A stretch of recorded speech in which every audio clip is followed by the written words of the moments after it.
যে আপনি বিরোধী দলীয় নেতা হিসেবে আপনার কি মনে হয় যে সংসদীয় গণতন্ত্রের ঐতিহ্যে যে বিরোধী দলীয় নেতা সেই অবস্থানে আপনি একটা ভূমিকা আপনার কাছ থেকে আশা করা হচ্ছে নতুন সংসদে, তো এর মধ্যে একটা দ্বৈরথ আছে, একটা তর্ক রয়েছে যে জাতীয় পার্টিকে বিরোধী দলের নেতা করা না বিএনপিকে বিরোধী দলের নেতা করা, এই দ্বৈরথকে আপনি কিভাবে দেখছেন? এটা খুব স্বাভাবিক, এই ধরনের প্রশ্ন আসা মানুষের মনে, আমি মনে করি এটা স্বাভাবিক। যেহেতু আমরা দীর্ঘদিন থেকে যে রাজনীতি করছি, শেষ পর্যন্ত নির্বাচন পর্যন্ত যে রাজনীতিতে ছিলাম, সেখানে আমরা 14 দলের সঙ্গে আওয়ামী লীগের নেতৃত্বে মহাজোট গঠন করেছিলাম এবং নির্বাচনটা আমরা সেভাবেই করেছি। তো আর বিএনপি তখনও 20 দল এবং ঐক্যফ্রন্টের মাধ্যমে আমাদের সঙ্গে প্রতিদ্বন্দ্বিতা করেছে, মানে তৎকালীন সরকার বা এখন বর্তমান যারা সরকার গঠন করেছে তাদের সঙ্গে তাদের বিরোধিতা তখন থেকেও ছিল, নির্বাচনের প্রতিযোগিতার আগেও ছিল, এখন নির্বাচনের পরেও তাদের সেই অবস্থানে তারা আছেন। সেখানেই সংসদের ব্যাপারে যখন প্রশ্ন আসে তখন সাধারণভাবে মানুষের মনে এই প্রশ্নই আসে যে আমরা মহাজোটের অংশ, আমরা প্রধান বিরোধী দল হিসেবে সরকারকে সেইভাবে মোকাবেলা করতে পারবো কিনা বা করবো কিনা। তো সেখানে আমার কথা হলো যে আমরা এটা দেশের স্বার্থে, জনগণের স্বার্থে আমরা মনে করছি যে একটি খুব প্রাণবন্ত এবং কার্যকর সংসদ দরকার, যেটার সঙ্গে আমাদের এই দায়িত্বটা পালন করার একটা সুযোগ আছে। আমি বলছি প্রাণবন্ত করার জন্য যে জিনিসটি পার্লামেন্ট থেকে মানুষ আশা করে পার্লামেন্টারি ডেমোক্রেসিতে, সেটা হলো যে পার্লামেন্ট এক কথায় বলতে গেলে সকল কর্মকাণ্ডের কেন্দ্রবিন্দু হবে, অর্থাৎ সরকার যে কর্মকাণ্ডই করবেন পার্লামেন্টে নিয়ে আসবেন এবং সেটার বিষয় জনগণের তরফ থেকে বা সরকারের যে কাজকর্মের যে সমালোচনা বা এর যে ভুল ত্রুটি অথবা ভালো মন্দ সব কিছু তুলে ধরা জনগণের তরফ থেকে, সেটা বিরোধী দলের দায়িত্ব। এবং এই দায়িত্ব পালন করে এক কথায় বলতে গেলে সরকারকে তার শাসন কার্য পরিচালনায় কিছুটা সহায়তাই করা হয়, সহায়কের ভূমিকা। সেই হিসাবে পার্লামেন্টে যদি আমরা আমাদের যেহেতু সংখ্যার দিক থেকে আমরা মোটামুটি অন্যান্য দলের তুলনায় একটা বেশি আছি কম্পারেটিভলি, তার চেয়েও বড় কথা হলো আমরা আরেকটা আলাদা দল যার আলাদা সিম্বল নিয়ে নির্বাচন করেছি, আইনগতভাবেও আমরা সরকারের বিপক্ষে অবস্থান নেওয়া অস্বাভাবিক নয় বা আইনগতভাবে অবৈধ নয়, সেদিক দিয়ে আমরা ইচ্ছা করলেও নিতে পারি।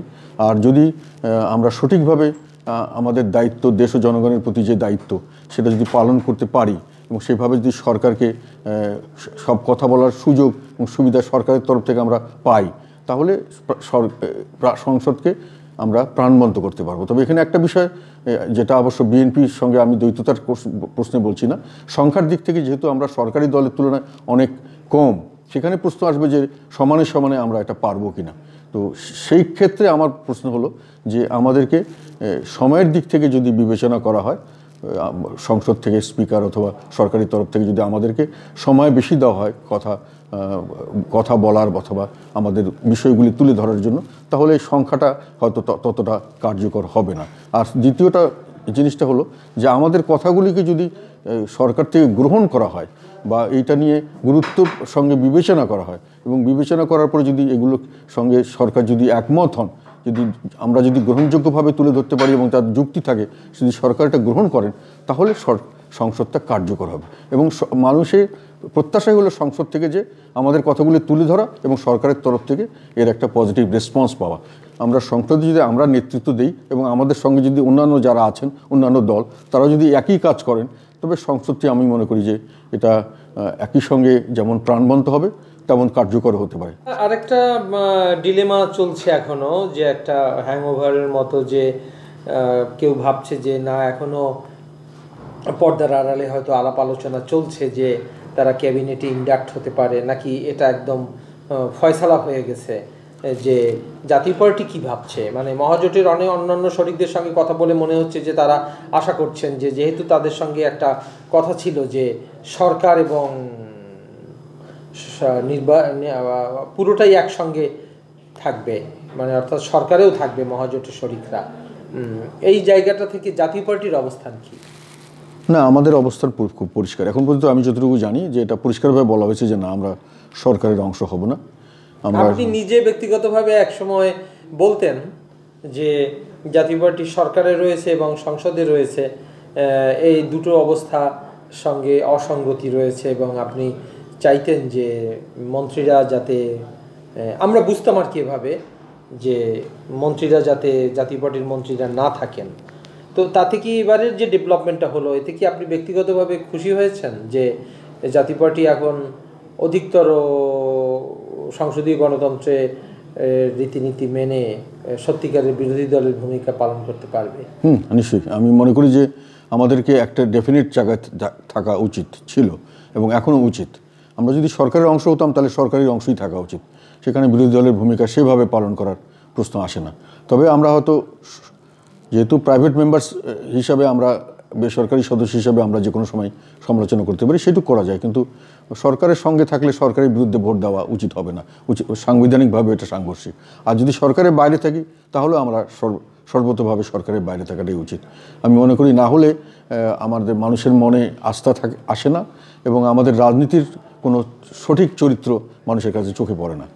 একটু এটা আমার বিশ্বাস যে এখন যেটা আমরা করছি সেটাই আমাদের সামনের রাজনীতির জন্য সুফল বয়ে আনবে, আমাদের জন্য জনসমর্থনের দিক থেকে হোক, সাংগঠনিকভাবে আমাদের এগিয়ে যাওয়ার ক্ষেত্রে হোক, আমরা সব দিকেই এই রাজনীতি নিয়ে চলতে পারলে জাতীয় পার্টি এগিয়ে যাবে, এটা আমার বিশ্বাস। যেটুকু আমরা বুঝতে পারছি যে আপনাকেই মূলত আমরা বিরোধী দলের নেতা হিসেবে দেখতে পাবো। তো সেক্ষেত্রে যারা বিশেষ করে বিএনপির যে অবস্থান, তারা বলে দিয়েছে যে যদিও যে তারা পার্লামেন্টে আসবে না, কিন্তু তারপরেও অনেকে বলছেন তাদেরকে যে তাদের সংসদে যোগ দেওয়া উচিত। তো এই বিষয়ে কি আপনি স্পিকারের ওপিনিয়ন অনুযায়ী আমাদের আইন বলছে এটা ঠিক যে বিএনপির থেকে আপনারা বেশি আসন পেয়েছেন, কিন্তু আমাদের আইন কিন্তু স্পিকারের ডিসক্রিশনের উপরে রেখেছেন যে তিনি যে দল বা যাকে তিনি মনে করবেন তার ওপিনিয়নে তাকে তিনি বিরোধী দলের নেতা হিসেবে বসাতে পারেন, এরকমের একটা জায়গা তার রয়েছে। এখন আপনি কি এটা মনে করেন যে এই সংসদকে অধিকতর কার্যকর করার জন্য স্পিকারের সেই ডিসক্রিশন দিয়ে যদি মির্জা ফখরুল ইসলামকে বিরোধী দলের নেতার আসন দেয়া হয়, একটা হচ্ছে দেয়া হবে কি হবে না সেটা অন্য কথা, কিন্তু আপনার মন্তব্য কি হবে, মানে অর্থাৎ আপনার অবস্থানটা আমরা জানতে চাই। না, আমরা তো মনে করি যে আমরা কার্যকরভাবে বিরোধী দলের ভূমিকা পালন করতে পারবো। অন্ততপক্ষে বিএনপির এখন যে সংখ্যা বা যে অবস্থান আছে তার চেয়ে আমরা কম পারবো এটা আমি বিশ্বাস করি না। এবং যেটা স্পিকার ওনার ডিসিশন, অফকোর্স উনি যেটা ভালো মনে করতে পারেন, কার্যপ্রণালী বিধিতে যেটা আছে সেইভাবেই উনি কাজ করবেন এবং আমার মনে হয় না যে আমাদের জায়গায় অন্য কাউকে দিলে এর চেয়ে ভালো হবে, এটা আমি মনে করি না।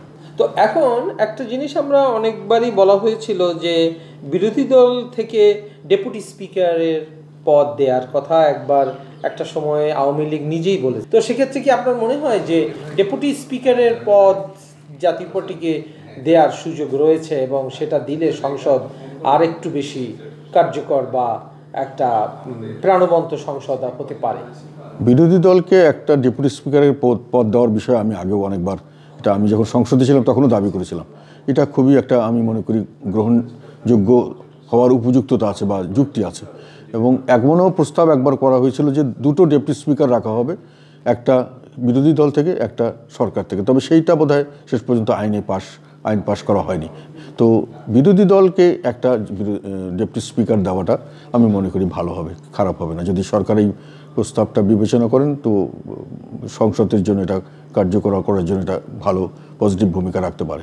সামনের দিনগুলোতে আমাদের অনেকগুলো বিষয় রয়েছে, মাইনরিটি রাইটস রয়েছে, চিটাগং হিল ট্রাক্সের বিষয় রয়েছে, আবার মাঝে মাঝে এক্সট্রা জুডিশিয়াল কিলিংয়ের অভিযোগ আসতে পারে। আমরা অতীত থেকে অভিজ্ঞতার আলোকে যদি দেখি, ছোটোখাটো ইনসিডেন্ট হতে পারে, যেমন ছাত্ররা যে নিরাপদ সড়কের আন্দোলন করেছে, কোটা করেছে। তো আমরা যেটা দেখি যে অন্যান্য দেশে এইসব ঘটনায় খুব দ্রুত একটা পার্লামেন্টারি সাব কমিটি বা একটা ইনকোয়ারি কমিটি হয়, ওখানে সবাই আসে, হিয়ারিং হয়। এটা খুব কম দেখা যাচ্ছে, মানে আমরা তো দীর্ঘদিন আমরা পার্লামেন্টারি প্র্যাকটিস করে আসলাম।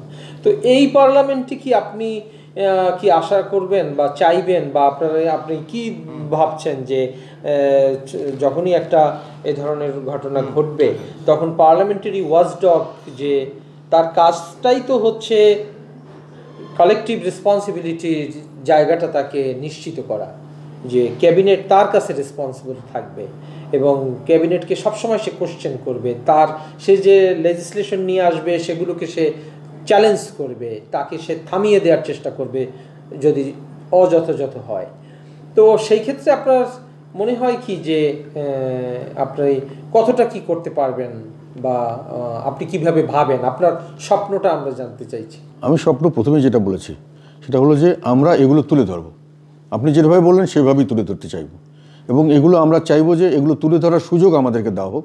একটা হলো আমাদের স্পিকার কাছে বা আমাদের সংসদের কাছে, এটা আমাদের চাওয়া, যদি কার্যকর একটা পার্লামেন্ট করতে হয়। দ্বিতীয় হলো এগুলোকে শোনার পরে যেন সরকার সঠিকভাবে এটাকে বিবেচনার জন্য গ্রহণ করেন, যথাযথ গুরুত্ব দিয়ে জিনিসগুলো বিবেচনা করেন এবং সম্ভব হলে এগুলো মেনে নেওয়ার চেষ্টা করেন, তাহলেই কিন্তু পার্লামেন্টটা কার্যকর হবে। আমি 22টা নিয়েই বিরোধী দল হই আর 149টা নিয়েই হই, ঘটনা একই।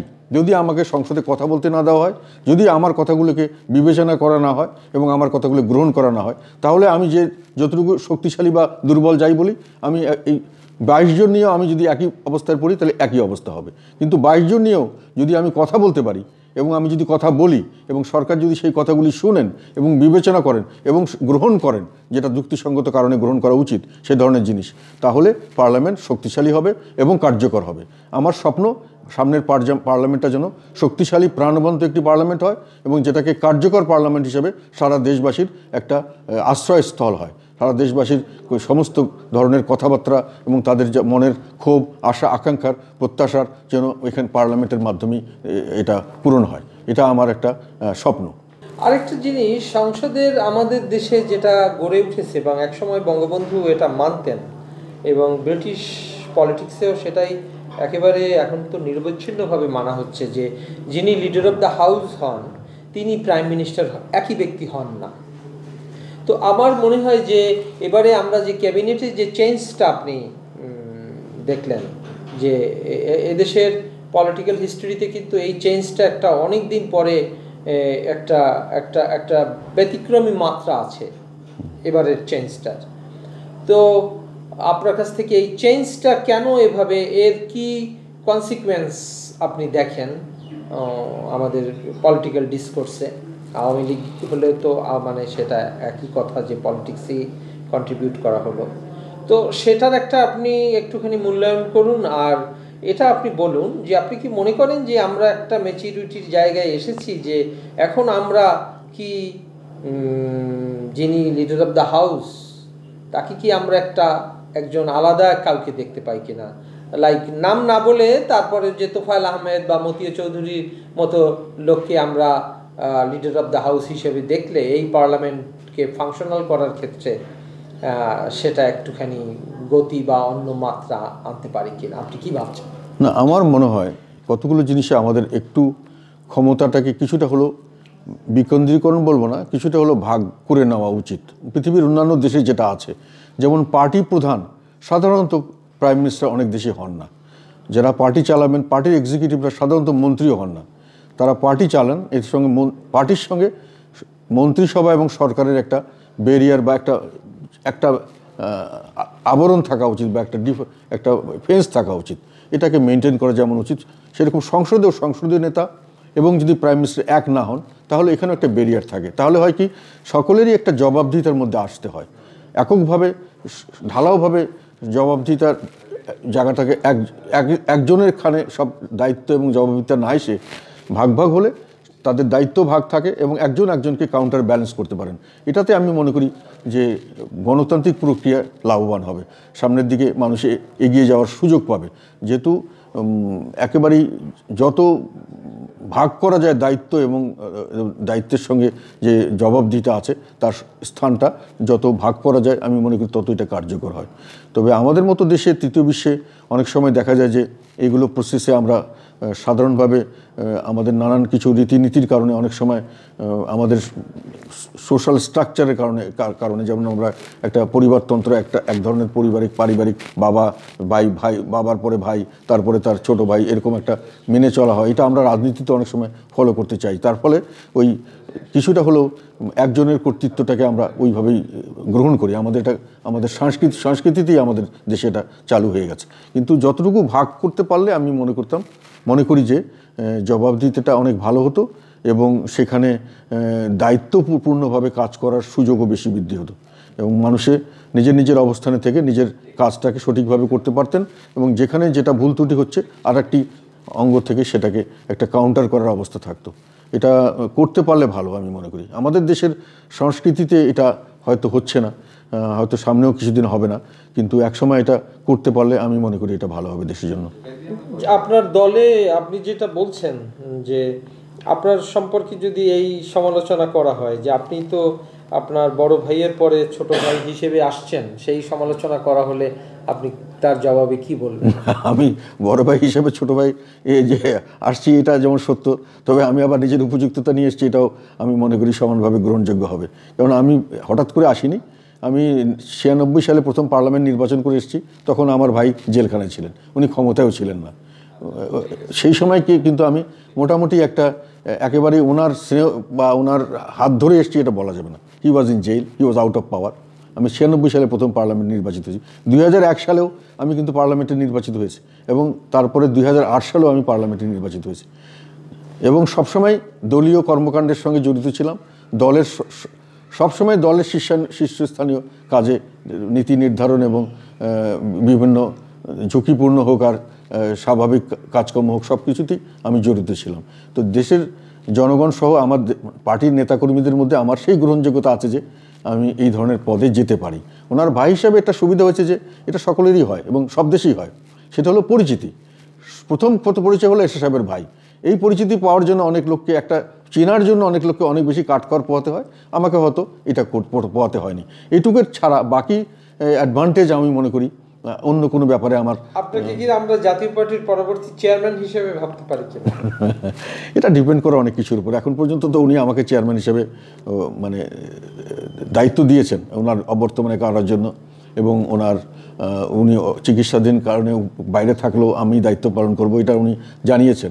আপনি কি বিশ্বাস করেন যে এত কিছুর পরেও দেশে প্রধান রাজনৈতিক দল হিসেবে বিএনপি রয়ে গেছে, জাতীয় পার্টি এটাকে রিপ্লেস করতে পারেনি?